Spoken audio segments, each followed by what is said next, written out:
திமுகவில் முக்கிய அமைச்சராக இருந்த செந்தில் பாலாஜி அவர்கள் ஜாமீன் பெறுவதற்கான உயர்நீதிமன்ற நீதிபதி ஆனந்த வெங்கடேஷன் அவர்களிடத்தில் தற்சமயம் எடுத்து வைத்திருக்கக்கூடிய வாதங்களை அமலாக்கத்துறை சுக்கு நூறாக உடைச்சி வராங்க. குறிப்பாக செந்தில் பாலாஜி அவர்கள் சொல்வது, அமலாக்கத்துறை என்னிடத்திலிருந்து எடுத்து சென்ற ஆவணங்களை திருத்தம் செய்யப்பட்டு என் மீது பொய்யான குற்றச்சாட்டுகளை அடிக்க வராங்க என்பது செந்தில் பாலாஜியோடைய வாதமாக இருந்ததுங்க. இதற்கு பதில் வாதம் கொடுத்திருந்தாங்க அமலாக்கத்துறை. செந்தில் பாலாஜியின் மீது எங்களுக்கு துளி அளவும் நம்பிக்கை கிடையாது. செந்தில் பாலாஜி அவர்களுக்கு ஒருபோதும் ஜாமீன் கொடுக்காதீங்க. குறிப்பாக செந்தில் பாலாஜி அவர்கள் அமைச்சராக இருந்தபோது ஒருவருக்கு வேலை வாங்கி தருவதாக கூறி அவர்களின் பதவிக்கு ஏற்றாற் போல லட்சத்திலிருந்து கோடிகள் வரை ஏமாற்றியிருக்கிறார். செந்தில் பாலாஜி அவர்கள் லஞ்சமாக பெற்றிருப்பது ஆதாரத்தோடு நாங்கள் நிரூபிச்சிட்டோம். குறிப்பாக செந்தில் பாலாஜி அவர்கள் இதுவரை 67 கோடி ரூபாய் வரை லஞ்சமாக பெற்றிருக்கிறார். அதற்கான ஆதாரங்கள் மத்திய குற்றப்பத்திரிகை நீதிமன்றத்தில் தாக்கல் செஞ்சுருக்கோம்.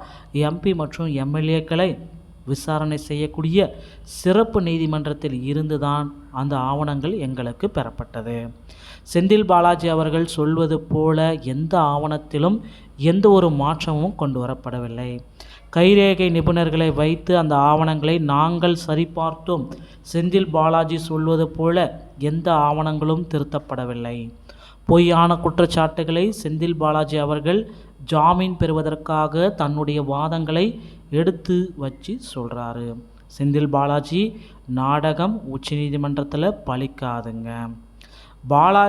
செந்தில் பாலாஜியுடைய உயர்நீதிமன்ற உத்தரவிட்டதன் காரணமாக அந்த ஆவணங்கள் அமலாக்கத்துறையுடன் ஒப்படைக்கப்பட்டது.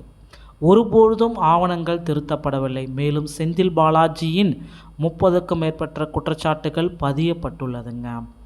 இந்த குற்றச்சாட்டுகள் வெளியே செந்தில் பாலாஜி அவர்கள் ஜாமீன் பெற்று போனால் அப்படியே சாட்சிகளை கலைக்கக்கூடும். மேலும் இதுவரை சாட்சிகளை விசாரணையும் செய்யவில்லை. சாட்சிகளை விசாரணை செய்யாத போது செந்தில் பாலாஜி அவர்களை வெளியே விட்டால் சாட்சிகளை அச்சுறுத்தக்கூடும்.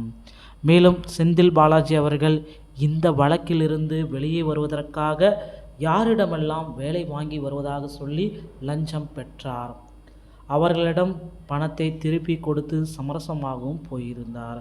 அப்போவே இந்த வழக்கை திசை திரும்பியது.